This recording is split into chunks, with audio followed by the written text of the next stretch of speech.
took a job as a fire lookout the summer after I graduated college, and I genuinely thought it was going to be the best 3 months of my life. For anyone who doesn't know what that is, a fire lookout is basically a person who sits in a little tower on top of a mountain and watches the forest for smoke. When you spot a column of smoke rising up, you radio it in with the coordinates so the Forest Service can get on top of it before it turns into something serious. It sounds tedious to most people, but to me it sounded like paradise. I was 22. I was completely burnt out on people, and the idea of spending an entire summer alone in the wilderness was about the most appealing thing I could imagine. My parents thought I was insane. My boyfriend at the time thought I was making a huge mistake. I didn't care. I'd always been the type of person who needed a lot of alone time, and this was the ultimate version of that. The tower I got assigned to was in a national forest out west, and it was remote, like genuinely remote. The nearest town was over an hour away by car, and that's just to reach the trailhead. From the trailhead, it was another 4 miles uphill on foot to actually get to the tower. The Forest Service flew my supplies in by helicopter at the start of the season, so I had everything I needed: canned food, water, propane, a radio, the works. The tower itself was this little 14 by 14 cabin perched on top of a 30-foot steel frame. You climbed a set of stairs to get up to it, and from up there you could see for miles in every direction. Nothing but trees and ridgelines as far as the eye could see. The first time I climbed up and looked out, I almost cried. It was the most beautiful thing I'd ever seen. The first few weeks were everything I'd hoped for. My days had a simple rhythm. I'd wake up with the sun, make coffee on my little propane stove, and do my rounds scanning the horizon with my binoculars. I'd radio in my morning check-in, read, write in my journal, and just exist. At night, the stars were unreal. No light pollution for 100 miles. I'd never felt so at peace in my life. I genuinely started to think I might do this every single summer. The first weird thing happened about a month in. I came down the tower stairs one morning to use the outhouse, which sat about 40 feet away at the edge of the clearing, and I noticed the ground near the bottom of the stairs looked disturbed. There was a patch of dirt that had been scuffed up, and what looked like a partial boot print pressed into the soft earth. I stood there staring at it for a while. My first thought was that maybe a hiker had wandered up. The trail to my tower wasn't a popular one, but it wasn't impossible for someone to find it. Lookouts get the occasional visitor. I figured someone had hiked up while I was asleep, seen the tower, and turned around without bothering me. A little strange that they'd come right up to the stairs, but not alarming. I didn't think much of it. A few days later, it happened again, except this time there were more prints, and they weren't just at the base of the stairs. They circled the whole tower. Someone had walked a complete loop around the steel frame, all the way around, in the night. I remember following the tracks with my eyes and feeling the first real prickle of unease. Why would a hiker walk a circle around my tower in the dark and then leave? It didn't make sense. I told myself maybe it was an animal, but the prints were clearly boots. I radioed it in during my morning check-in, kind of casually, just mentioning that it looked like someone had been around my tower at night. The guy on the other end said it was probably just a curious hiker and not to worry about it. He told me lookouts get visitors all the time. That made me feel a little better, but it kept happening. Every few mornings there'd be fresh tracks, and then I started finding other things. One morning my water jugs, which I kept stored under the tower, had been moved. Not taken, just moved, lined up in a different spot. Another morning, the door to my outhouse, which I always latched, was hanging wide open. I started latching everything obsessively and checking it twice before bed. The worst part was that I never heard anything. I'm a light sleeper, and whoever was doing this was completely silent. I'd lie awake at night straining to hear footsteps on the stairs, but there was never anything, just the wind. About 6 weeks in, I saw him for the first time. I was doing my evening scan with my binoculars, sweeping the tree line like I always did, and as I panned across the edge of the clearing, I caught movement. I pulled the binoculars back and refocused, and there, standing right at the edge of the trees maybe 200 feet away, was a man. He was just standing there, perfectly still, staring directly at the tower. He was wearing dark clothing and what looked like a hat pulled low. I couldn't make out his face. I froze with the binoculars pressed to my eyes, and I swear we just looked at each other for a full 30 seconds. Even though he couldn't have known I could see him that clearly. Then he stepped back into the trees and was gone. I radioed it in immediately, and this time I wasn't casual about it. I told them there was a man watching my tower, and that someone had been coming around at night for weeks. The dispatcher's tone changed. He asked me a bunch of questions and told me to lock myself in the cabin and keep the radio close. He said they'd send a ranger up first thing in the morning to check it out. That was the longest night of my life. I locked the cabin door, pushed a storage trunk in front of it, and sat in the corner with my back to the wall, clutching a kitchen knife and the radio. I left the lights off and just listened. Sometime in the dead of night, I heard the stairs creak. Then again, slow, deliberate steps coming up the tower toward my door. I stopped breathing. I could hear him reach the top of the stairs and stop right outside the door, just a few feet from where I was sitting. I heard the doorknob turn slowly, testing it. The trunk held. Then there was a long silence, and then I heard a single soft scratch against the door, like a fingernail being dragged down the wood. I have never been so terrified in my life. I keyed the radio and whispered that he was at my door, and the dispatcher told me to make as much noise as I possibly could. So I started screaming and banging on the wall and the floor with everything I had. After a moment, I heard the stairs creak again, faster this time, and then nothing. The ranger arrived at first light. By then, I was a complete wreck. They searched the area and found a campsite about a quarter mile down the slope, tucked into a thick stand of trees with a clear line of sight to my tower. Whoever had been there was gone, but they'd been living there for a while. The ranger said there were signs someone had been watching the tower for weeks, maybe the entire season. They never figured out who it was. I left that day, and I never went back. To this day, I can't be alone in the woods without thinking about that scratch on the door.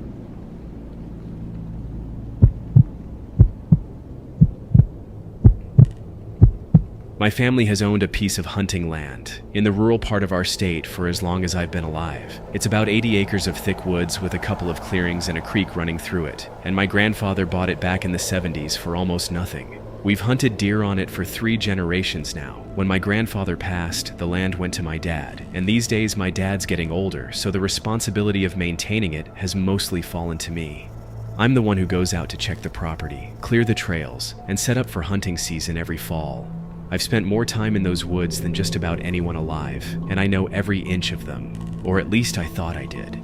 A few years ago, I got into using trail cameras to scout for deer. If you're not familiar, a trail camera is a little weatherproof camera you strap to a tree. It has a motion sensor, so whenever something walks in front of it, it snaps a photo. Hunters use them to figure out what deer are moving through an area and when, so you know where to set up. I bought a few of them and placed them around the property at the spots where I knew deer liked to travel. The way mine worked, I'd have to physically go out to each camera every couple weeks and pull the SD card to see what it had captured. It was always kind of exciting, like opening a present. You never knew what you were going to get. The first couple of months were normal. Lots of deer, a few turkeys, the occasional raccoon or coyote, standard stuff. Then one day I pulled the card from the camera I had set up near the creek on the far end of the property, and there was a photo that stopped me cold. It was taken at 3:47 in the morning, and at the very edge of the frame, partially cut off, there was a person. You could only see part of them, an arm and a shoulder and part of a leg, like they'd walked just past the edge of the camera's range. They appeared to be wearing regular clothes. I stared at it for a long time. My first thought was a trespasser, which made me angry more than anything. People sometimes wander onto private land to hunt or hike, and it's a problem. But our property is posted with no trespassing signs everywhere, and it's pretty deep in. Most people don't end up out there by accident. Still, I figured it was probably just some guy who got turned around. I didn't think much of it. When I pulled the same card 2 weeks later, there were more photos, and this is where it started to really get to me. There were 3 separate photos of the same person, all taken between 2 and 4 in the morning on different nights, and in each one he was a little closer to the camera. In the first one, he was off to the side again. In the second, he was more centered, maybe 15 feet away, and you could see he was a man, though his face was turned away. In the third, he was standing maybe 10 feet from the camera, facing it, but his head was tilted down so you still couldn't see his face clearly. There was just something deeply wrong about the way he was standing. Too still, his arms hanging straight down at his sides. I remember getting a chill looking at it. What kind of person walks around the deep woods at 3 in the morning and stops to stand in front of a camera? I told my dad about it, and he said it was probably some homeless guy or a drug user camping out there, which does happen in rural areas more than people think. He told me to put up more cameras and keep an eye on it, and that if it kept up, we'd call the sheriff. So that's what I did. I added 2 more cameras to that section of the property, and I waited. The next batch of photos is something I'll never forget. The man showed up on all 3 cameras in that area now, on multiple nights, always in those same early morning hours, and he was getting closer to all of them. But there was one photo in particular. It was from the camera nearest the creek, and it was a close-up of his face.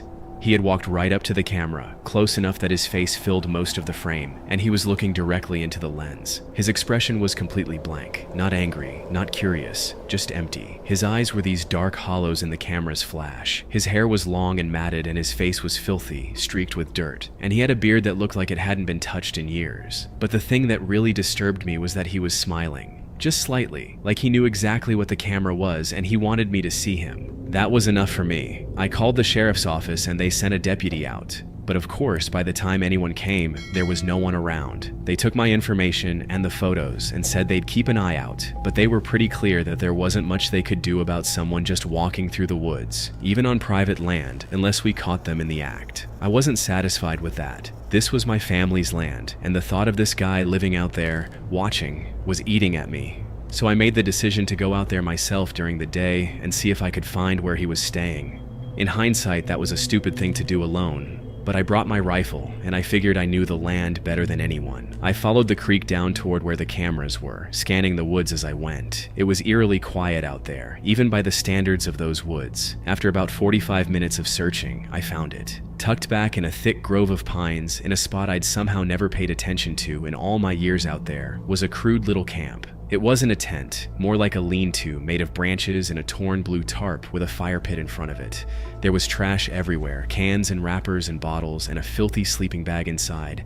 But the thing that made my stomach drop was what was nailed to the trees around the camp. There were photos, printed photos, and as I got closer, I realized they were trail camera photos. My trail camera photos.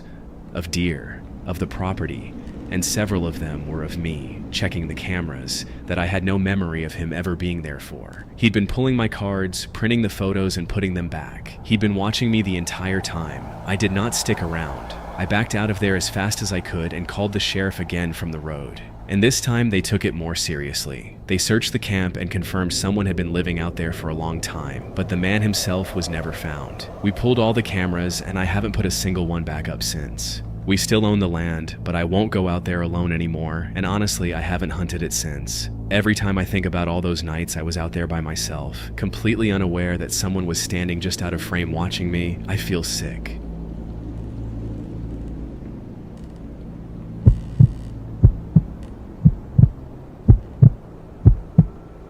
Two years ago, I did something that a lot of people told me was reckless, and looking back, they were completely right. I bought a piece of remote land site unseen at an online auction. I'd been wanting to get out of the city for a while, and the dream was to eventually build a small off-grid cabin somewhere I could disappear on the weekends. The parcel was 40 acres of forested land in a mountainous part of the state, and I got it for a price that, in retrospect, should have been a giant red flag. It was cheap because it was landlocked and difficult to access, with no real road, just an old logging trail that had mostly been reclaimed by the forest. But to me, that was a feature, not a bug. The whole point was to be isolated. I closed on it, and a few weeks later I loaded up my truck with camping gear and drove out to see my new property for the first time. The drive-in was an adventure by itself. The last several miles were on that old logging trail, and I had to get out twice to move fallen branches before my truck could pass. By the time I reached the edge of my parcel, I felt like I was in the middle of nowhere, which was exactly what I wanted. I parked, grabbed my pack, and started hiking in to explore. The land was beautiful, thick old forest with a lot of elevation, and I spent the first couple hours just wandering and taking it all in, imagining where I'd put my cabin. I was completely euphoric. This was mine. It was while I was exploring the back portion of the property that I found the first sign that I wasn't alone. I came across a path, not a deer trail, an actual worn footpath, the kind that only forms when people walk the same route over and over for a long time. That stopped me. My land was supposed to be empty, and the nearest neighbor, as far as I knew, was miles away. I followed the path for a little while out of curiosity, and that's when I started seeing other things. A rusted out can hanging from a string in a tree, a pile of old bottles, what looked like the remains of a small fire, fairly recent. My first thought was that maybe hunters used the land, since it had sat vacant for who knows how long before I bought it. That seemed reasonable. People do hunt and camp on unattended land all the time. I told myself that's all it was, but I'd be lying if I said it didn't put a knot in my stomach. I should have left right then. Instead, I kept following the path because I wanted to understand what I was looking at. It wound deeper into the property, into a section that was so densely wooded the canopy almost blocked out the sky, and eventually it opened up into a small clearing. And in that clearing was a camp. Not a campsite, a camp. There were two ramshackle structures built out of scrap wood and tarps and pieces of corrugated metal, the kind of thing that takes a long time to build. There was a fire pit with a grate over it, cooking pots, jugs of water, clothing hanging on a line strung between two trees. People were living here, multiple people by the looks of it, and it was clearly not abandoned. The fire pit was still smoking faintly. I stood at the edge of that clearing, absolutely frozen, and every instinct in my body was screaming at me to leave. This was my land, legally, but in that moment, that fact felt completely meaningless. I was alone, miles from anyone, and I had stumbled into the home of people who very clearly did not want to be found.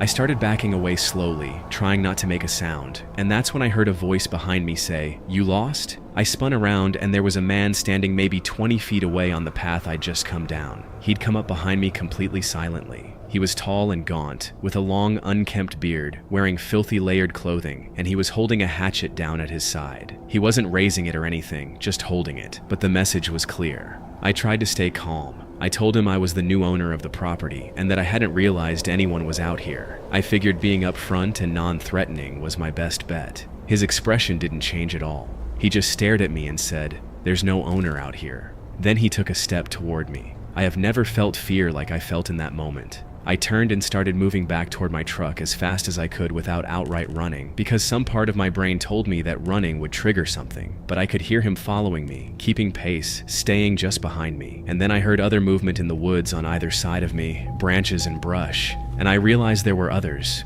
They were pacing me through the trees, flanking me on both sides. I couldn't see them clearly, just shapes moving through the undergrowth. But they were there. They were hurting me. At that point, I gave up on staying calm and I just ran. I ran harder than I've ever run in my life, crashing through the forest back toward where I'd left my truck. I could hear them behind me and beside me the whole way, and the worst part was that they weren't yelling or making any noise. They were just silently keeping up. I lost the path at one point and had to navigate by memory, praying I was going the right direction. When I finally burst out of the trees and saw my truck, I was so relieved I almost cried. I ripped the door open, jumped in, locked it, and fumbled to get the keys in the ignition with my hands shaking so badly I could barely do it. As the engine turned over, I looked up and saw 3 of them emerge from the tree line at the edge of the property, just standing there at the spot where I'd come out, watching me. None of them came any closer, they just watched. I threw the truck in reverse and got out of there, branches scraping the sides the whole way down that logging trail. I drove straight to the county sheriff's office and reported everything. They told me that squatters living on remote, unattended land is unfortunately a real problem in that part of the state, and that some of these encampments have been there for years. They said removing people like that is a long legal process, and that they couldn't just go in and clear them out, especially since I didn't have any structures or improvements on the land to show I was actively using it.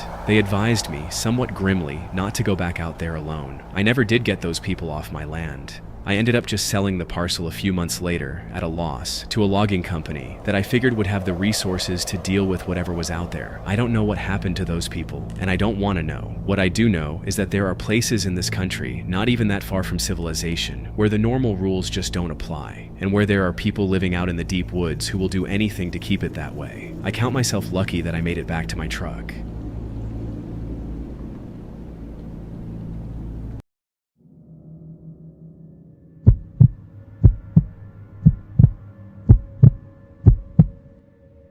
In the spring of 2018, I spent about 4 months backpacking through Southeast Asia by myself. I was 24, I'd saved up for years working a job I hated, and it was the kind of trip you romanticize your whole life. For the most part, it lived up to it. But there's one stretch of that trip in a town in Laos called Vang Vieng that I've never been able to talk about the way I talk about the rest. And it's the reason I tell every solo female traveler I meet to trust the feeling in their gut, no matter how rude it makes them seem. If you've never heard of Vang Vieng, it's a small town in central Laos, about 4 hours north of the capital, Vientiane, set in this absolutely stunning landscape of jagged limestone karst mountains and the Nam Song River. For about a decade, it had a reputation as one of the most notorious party towns on the entire backpacker trail. The main draw was tubing, where they'd drive you a couple of miles upriver and you'd float back down the Nam Song on an inflated inner tube, stopping at these riverside bars that lined the route, drinking buckets of cheap whiskey and Red Bull out of sand pails. By the time I got there, the wildest years were over. The government had cracked down a few years earlier after a lot of young travelers had died on that river, but it was still very much a party town, still full of 20-somethings from all over the world. Still a place where everyone was a little reckless, and everyone trusted everyone, because that's just how the backpacker scene works. You meet someone at a hostel, you've known them for 2 hours, and suddenly you're best friends spending the whole day together. That culture of instant trust is part of the magic of it. It's also, I learned, exactly what makes it dangerous. I was staying in a basic bamboo bungalow, one of those places that cost about $7 a night, with a fan and a couple of thin mattresses on the floor, and a door so flimsy it barely qualified. The first afternoon I went tubing with a group of people from my hostel, the way everyone does, and it was honestly a blast, floating down that gorgeous river with the karsts towering up green and gray on either side. It was on the river that I met the guy I'll call Adrian. He said he was from somewhere in Europe, and he wasn't a fresh backpacker like the rest of us. He told me he'd been traveling around Southeast Asia for over a year, and he'd been in Vang Vieng for weeks, which is far longer than anyone actually stays. He knew all the bars, all the staff, all the best spots. He was charming and helpful, and a little older than the rest of the crowd, maybe in his mid-30s, and at first that was reassuring. He was the seasoned guy who knew the ropes. He kind of attached himself to our group that first day. And specifically to me. At the time, I didn't think much of it. But looking back, there were small things. He asked a lot of questions about my travel plans, where I was headed next, when I was leaving Vang Vieng, whether I was meeting anyone along the way, whether I was traveling completely on my own. He asked which guest house I was staying at, and when I was vague about it, he seemed to make a point of figuring it out, insisting on walking me most of the way back that first night, even though I told him several times I was fine. He knew the town so well that he always seemed to know where I was. I'd be at a cafe in the morning and he'd just appear and sit down. I'd be walking to dinner and he'd be coming the other way. At first I told myself it was a small town, and that's just how it is. You run into the same people over and over. But it started to feel like more than coincidence. The thing about Vang Vieng and the backpacker trail in general is that the people churn constantly. The friends I'd made tubing that first day, most of them left within a day or two, moving on to the next place, the way everyone does. But Adrian stayed, and as my little group of new friends thinned out, his attention on me got more intense and harder to brush off. He started suggesting we do things just the two of us. He offered to take me to caves and viewpoints that were off the tourist track, places I wouldn't be able to find on my own, places that would be just us, deep in the countryside, away from everyone. Every instinct I had was telling me not to go anywhere isolated with this man, but he was so practiced at making it seem unreasonable to refuse, like I was being paranoid or uptight, like what kind of traveler comes all this way and won't go on an adventure with a local expert. The thing that really turned my stomach happened one evening near the end.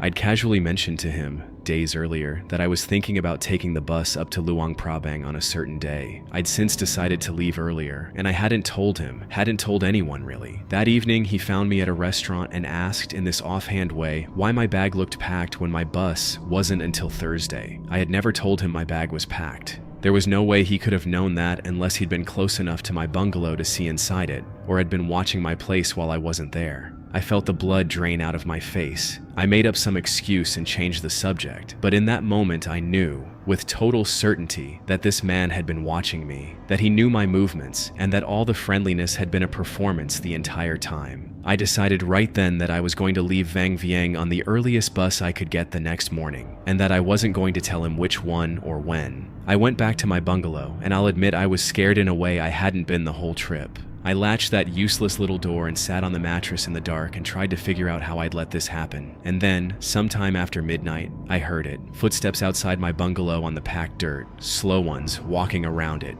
They stopped right outside my door, and then very softly I heard the door handle being tried, the latch straining, and then a gentle knock and Adrian's voice, low, saying my name and asking if I was awake, saying he just wanted to talk.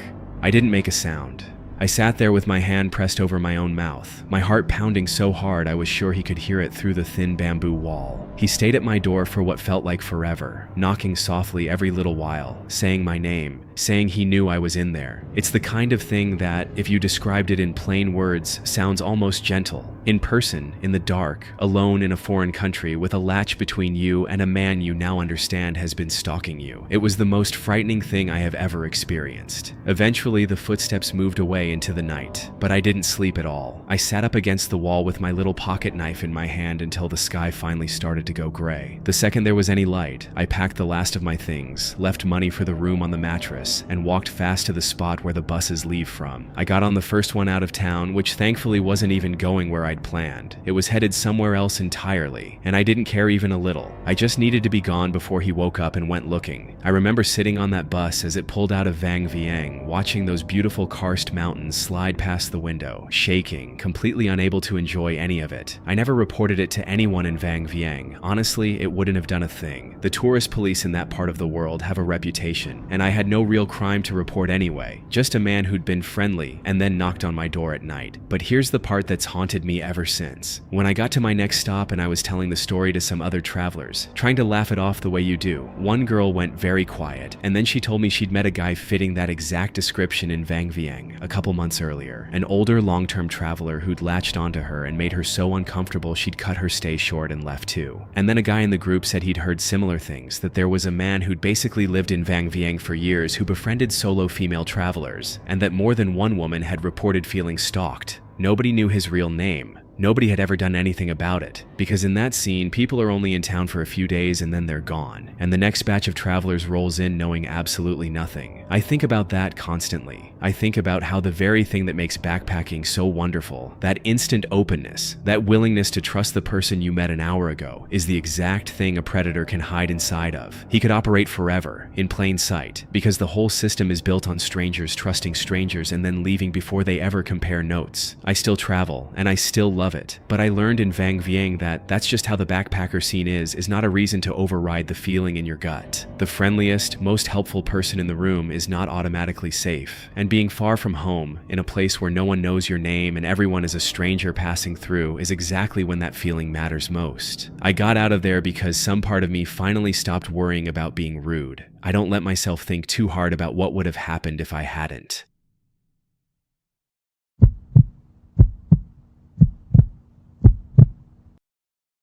This happened to me in 2019, when I was 28, and traveling through Peru on my own for a few weeks. I'd always wanted to see Machu Picchu and the Andes, and I'd finally made it happen. I'd done a lot of solo travel before, all over the place, and I considered myself savvy and careful, and that confidence is exactly the thing that got me. Because the truth I learned the hard way is that the more experienced you think you are, the easier you are to catch off guard. In Peru, like a lot of South America, long-distance buses are how you get around, and the overnight ones are a normal part of backpacking there. You can save the cost of a night's accommodation by sleeping on the bus, and the distances between places are enormous, with the roads winding up and down through the mountains for 8, 10, 12 hours at a time. There are nicer first-class bus companies, the kind everyone recommends, with assigned numbered seats and attendants and your bags checked into the hold with a claim ticket. And then there are the cheaper, more local companies, which are obviously a worse experience but a fraction of the price. I'd taken several buses already without any issue, and on this particular leg, an overnight haul through the Andes between two cities, I was trying to stretch my budget, so I booked a ticket with one of the cheaper companies. That was my first mistake. It was an older bus, the kind with worn fabric seats and a faint permanent smell of diesel and stale food, and it pulled out of the terminal just as the light was starting to fade. It was mostly full of locals, with just a few other foreigners scattered around, headphones in and hoods up.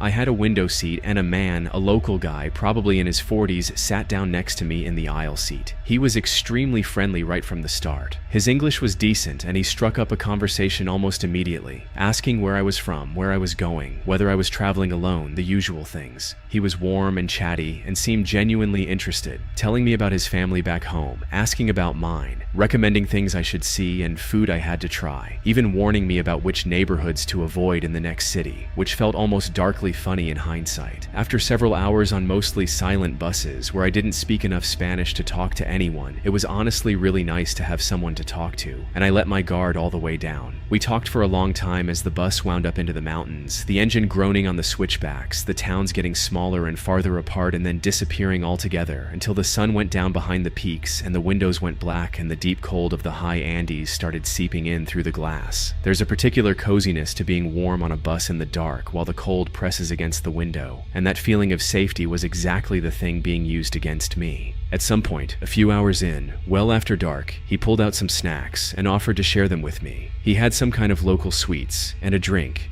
and he was very insistent, in that hospitable, almost insulted if you refuse way, that I have some. This is the thing every guidebook and every government travel advisory tells you not to do. Never accept food or drinks from strangers when you travel, and I knew that. I genuinely did. But it felt so rude to refuse this kind, friendly man who'd been talking to me like an old friend for hours, on a freezing bus in the middle of the night, and the part of my brain that should have been screaming at me had been completely disarmed by how normal and pleasant the whole thing had been.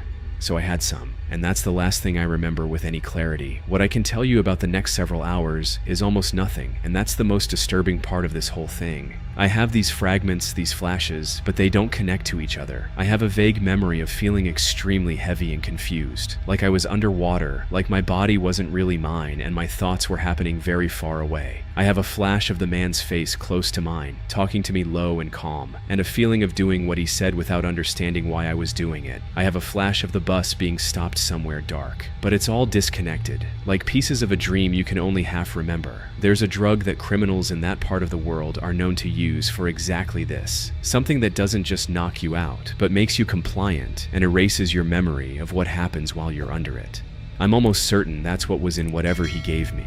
I wasn't asleep. I was somewhere else, awake but not in control of myself, and I have no real memory of any of it.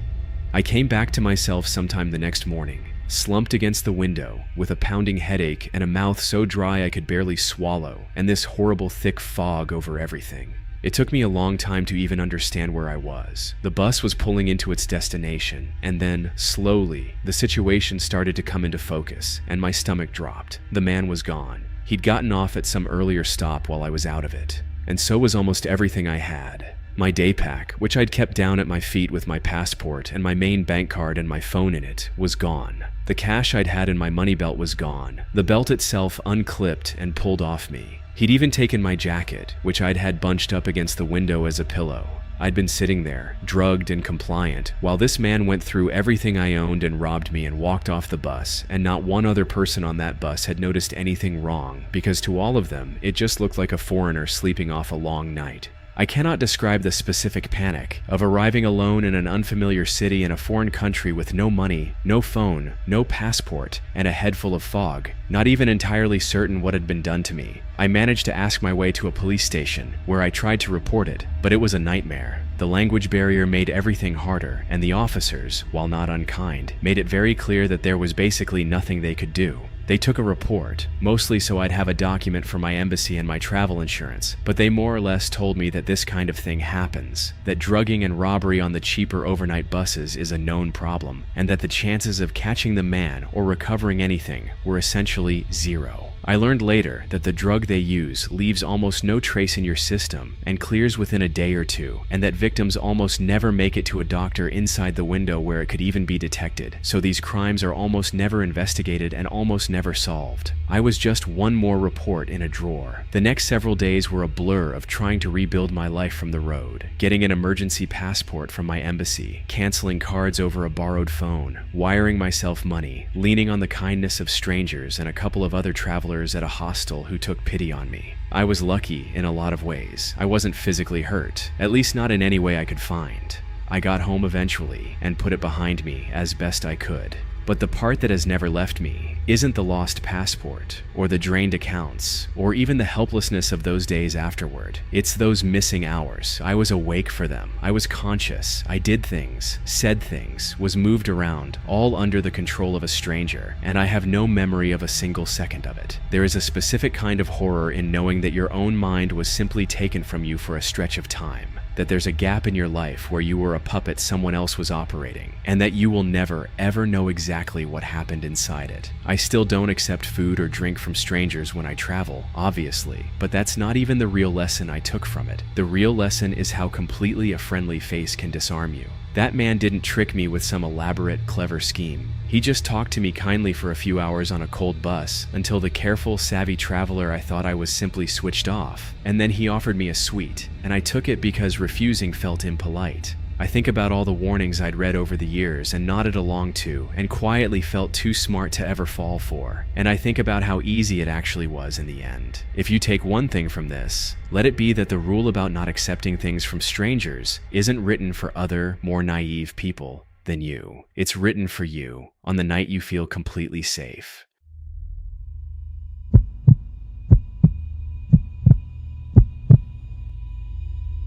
A few years ago, in early 2017, my boyfriend and I took a trip to Mexico City. We were both in our late 20s, it was our first time in Mexico, and we'd been so excited about it for months. The food, the history, the gorgeous neighborhoods everyone raves about like Roma and Condesa. We'd done our research beforehand. We'd read all the standard safety advice, the kind of stuff every travel site repeats. We genuinely thought we were being careful, responsible travelers. But all of that research went straight out the window in the first hour, when we were exhausted and disoriented and just wanted to get to our hotel, and that 1 hour nearly became the worst night of our lives. We flew into Benito Juarez International Airport, the main airport in Mexico City, in the evening after a long day of connecting flights. If you've read anything at all about traveling there, you know the #1 rule that every single guide and government advisory hammers home, which is to never ever hail a taxi off the street, and at the airport specifically, to only use the official, regulated prepaid taxis that you book from the authorized booths inside the terminal. The reason is a crime called express kidnapping, where you get into what looks like a perfectly normal taxi and it's actually being driven by a criminal who takes you somewhere you very much do not want to go.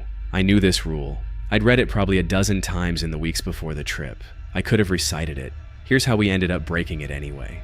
Our last flight was delayed, and we landed late, completely wiped out. Inside the terminal, the line for the official taxi booth was long and slow, and we were jet-lagged and impatient and just done, and a man approached us, well-dressed, holding a little laminated card, saying he was a taxi driver and asking in good English if we needed a ride to our hotel. He seemed completely legitimate. He quoted us a price that sounded reasonable, and he led us out of the terminal toward the parking area where he said his car was. The car was a normal-looking sedan, not an official marked taxi, and some small voice in the back of my head noticed that.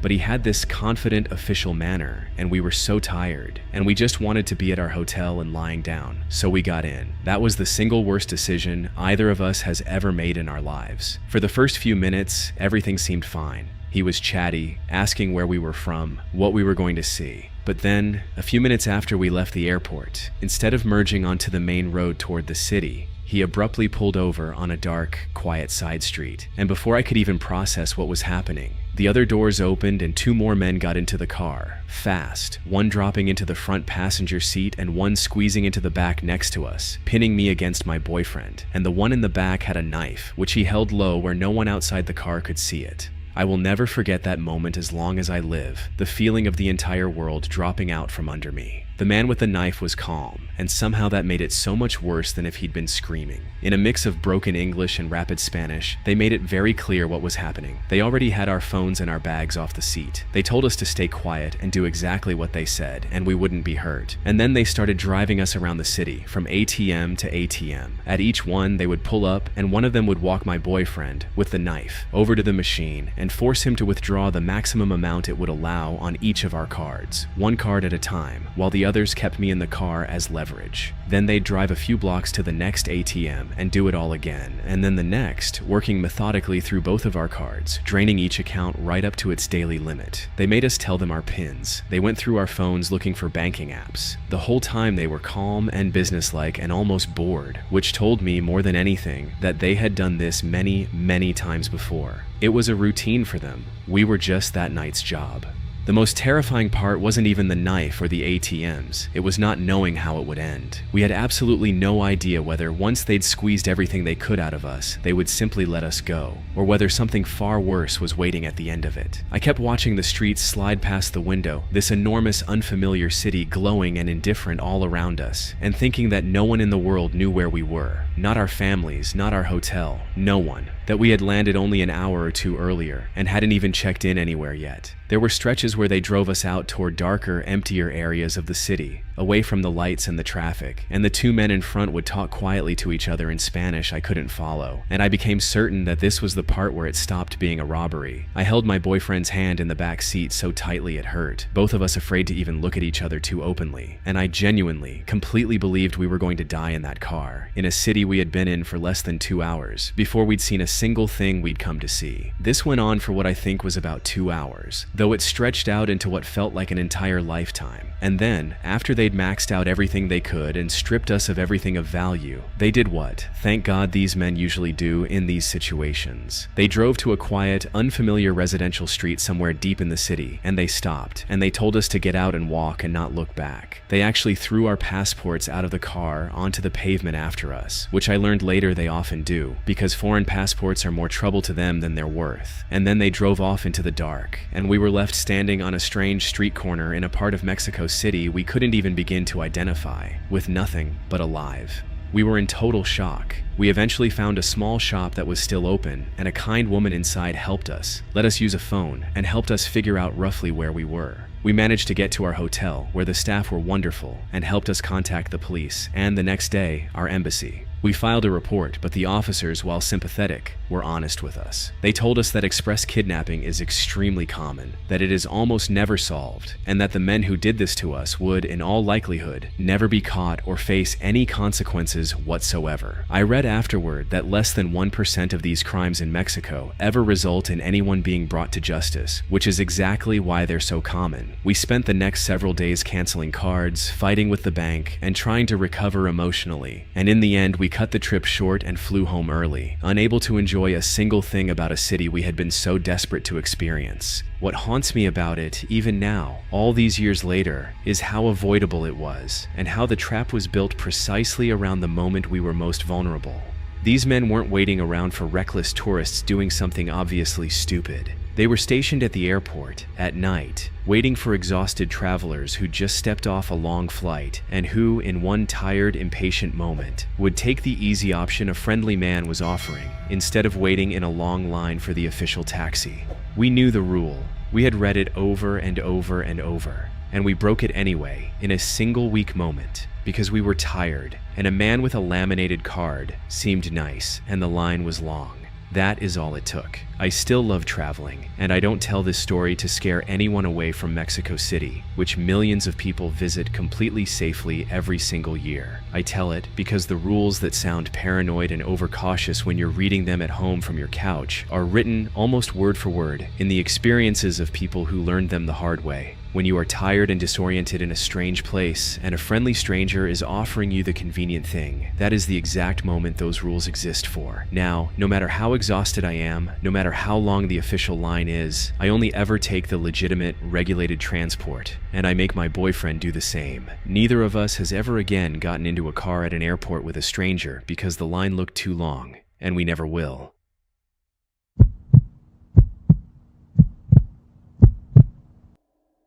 In the summer of 2016, my best friend and I took a backpacking trip through Eastern Europe. We were both 26, we'd been planning it for over a year, and one of the parts we were most excited about was spending time in the Carpathian Mountains in Romania, in the region of Transylvania. It's an absolutely beautiful, genuinely wild part of the world, all dense ancient forest and dramatic mountains and tiny old villages, with brown bears and wolves still living in the woods. We wanted to get off the tourist track and experience the real rural Romania, away from the day trip crowds at the famous castles. We got far more of that than we ever bargained for. Our plan was to base ourselves for a few nights in a remote mountain village and do some hiking in the surrounding peaks. We found what looked like a perfect place online, a guest house, what the Romanians call a pensiune, in a small village high up in the mountains, far from any of the bigger towns. The photos were lovely, an old traditional wooden house with a steep roof, and the price was very cheap, which to two backpackers on a budget felt like a win rather than a warning. It was run by a man, the owner, who I'll call Mr. Petrescu. We booked it, and just getting there turned out to be an adventure in itself. We took a long train and then a slow rural bus to the nearest town, and then we had to arrange for Mr. Petrescu to come and pick us up, because the village was up a long, winding, half-paved mountain road with no public transport at all, deep in the forest. He met us in the town in an old, rattling car and drove us up into the mountains. The drive was probably 45 minutes, the road getting narrower and rougher the higher we climbed, the forest pressing in closer and getting darker on both sides, until we finally arrived at his house. It was genuinely, completely isolated. The very last house in a tiny scattering of buildings, with the mountains and the black wall of the woods rising up all around it, and no other house within sight. Mr. Petrescu was probably in his 60s, weathered and gruff, and he spoke almost no English, and we spoke no Romanian. So all of our communication was gestures, pointing, and a handful of words. He was friendly enough at first, in his rough way, But there was something about him and about the whole situation that put a hard knot in my stomach almost the moment we stepped out of that car, though I couldn't have told you exactly what it was. The first thing that really unsettled me was the passports. When we arrived, he held out his hand and asked for them. Now, this is actually completely normal in a lot of European countries. Guest houses are required to register their guests, and sometimes they hold your passport briefly to copy the details before handing it back. So, on its own, the request wasn't alarming. But he didn't copy them and return them. He took both of our passports, put them away somewhere inside the house, and when my friend gestured to ask for them back, he just waved his hand dismissively and said something we couldn't understand, and made it very clear we were not getting them back right then. So now we were in an isolated house high in the mountains, in a country where we didn't speak a word of the language, with no transport of our own, and the one man up there with us was holding both of our passports. That was the moment the knot in my stomach turned into real fear. The house itself was old and dim, with low ceilings and heavy dark furniture, and it smelled of wood smoke and damp. Our room had a door that locked from the inside, which was at least something, but the whole place felt wrong, and the longer we were there, the worse it got. There was barely any cell signal up there, just the occasional single bar if you stood in exactly the right corner and held your phone up to the window. As the evening went on, Mr. Petrescu's behavior got stranger and more intense. He kept appearing wherever we were, watching us. He'd stand silently in doorways. At dinner, which he insisted on cooking for us and serving in his dark kitchen, he sat down across from us and watched us eat without eating anything himself, just staring, and kept pushing some kind of strong, clear homemade alcohol on us, refilling glasses we hadn't touched, and he seemed to get genuinely irritated, almost angry when we kept politely declining it. He kept asking us things we couldn't understand, leaning forward, gesturing, repeating himself, and there was an urgency and an intensity to it that frightened us both. We retreated to our room as early as we politely could and locked the door, and we sat on the bed and talked in whispers about how badly creeped out we both were. And we did what people always do, which is try to talk ourselves out of it. We told each other we were being paranoid, that he was probably just a lonely old man who rarely got any company, that the language barrier was making everything seem far more sinister than it actually was, that we were two anxious foreigners reading horror movie meaning into a harmless culture clash. We almost managed to convince ourselves, but then, that night, sometime in the early hours of the morning, we heard him. Footsteps in the hallway outside our room, slow and deliberate, and then the sound of our door handle being tried, turning slowly against the lock, stopping, and turning again. We both froze in the dark. The handle turned a third time, and then we heard him just standing out there on the other side of the door, breathing, saying something quietly in Romanian, the same short phrase, over and over and over. We had no idea what he was saying or what he wanted. It might genuinely have been something completely innocent, but two women alone in an isolated mountain house, in the pitch dark, in a country where they can't communicate, listening to a man they're frightened of stand outside their locked door at 3 in the morning trying the handle, do not have the luxury of assuming the best. We were absolutely terrified. After what felt like an eternity, the footsteps finally moved away down the hall, and lying there in the dark, hearts pounding, we made the decision that the second there was light, we were getting out of that house, no matter what it took. Even though we had no transport, even though that man was holding our passports, even though we didn't entirely know where on a map we even were. That turned out to be the hardest part, because leaving meant getting our passports back, which meant directly confronting the very person we were terrified of. As soon as the sun was up over the mountains, we packed everything as quietly as we could, found him, and through gestures and a map on my friend's phone, made it as clear as we could that we had to leave immediately, that there was a family emergency back home. A lie. And that we needed to catch a train that day. He did not want us to leave. He got agitated, shaking his head and gesturing for us to stay. And for a few genuinely horrible minutes, I did not know whether he'd let us go or give our passports back at all. My friend was firm, almost aggressive, repeating over and over that we had to go. And eventually, reluctantly, with a dark, unreadable look on his face, he got our passports and put them in her hand. But he flatly refused to drive us back down the mountain. So we walked. We shouldered our heavy packs and walked down that long, winding mountain knew there were bears, and where every snapped twig made us both jump. And the whole time rode, out of the village and into the forest, the same road he'd driven us up, with no real idea how far it was to anything, just knowing we had to get distance between ourselves and that house. It was a genuinely frightening walk, miles of it, through deep, silent forest where we were terrified we'd hear his old car coming up the road behind us. After a couple of hours, exhausted and soaked in sweat, we finally reached a slightly larger road, and we managed to flag down a local family who, thank God, understood enough to give us a ride down to the nearest town. We got on the first train out, and we left that part of Romania entirely, and we never reported any of it to anyone, because what would we even have reported? A man who cooked us dinner and offered us his homemade liquor and tried his guest's door handle and didn't want us to leave. We had no crime, just a feeling and a language barrier so total we couldn't even be certain what it was we'd actually experienced. And that, in the end, is the part that has stayed with me all these years. To this day, I genuinely do not know what was going on in that house. Maybe Mr. Petrescu was exactly what we feared, and we narrowly walked away from something terrible. Or maybe he was just a strange, lonely old man who almost never had visitors and couldn't understand why two frightened foreigners fled his home in the night, and we badly hurt a harmless person's feelings out of fear and a failure to communicate. I genuinely don't know, and I never will. What I do know is that the listing for that guest house was gone the next time I went looking for it, which could mean anything or nothing. I tried to find the village again on a map once, a year or two later, and couldn't quite place it. The whole thing has taken on an unreal quality in my memory now. Like it almost didn't happen, but I remember the feeling perfectly. That flat animal certainty, lying in the dark listening to that handle turn against the lock, that we were not safe and had to get out. When you're traveling somewhere remote where you don't speak the language and no one knows where you are, that feeling is sometimes the only warning system you have, and it doesn't care whether you can prove anything or whether you're being polite. We listened to hours, and we walked miles through a bear-filled forest rather than spend one more night under that roof, and I have never once regretted it. I would rather have insulted a harmless old man 100 times over than find out, too late, that we'd been right.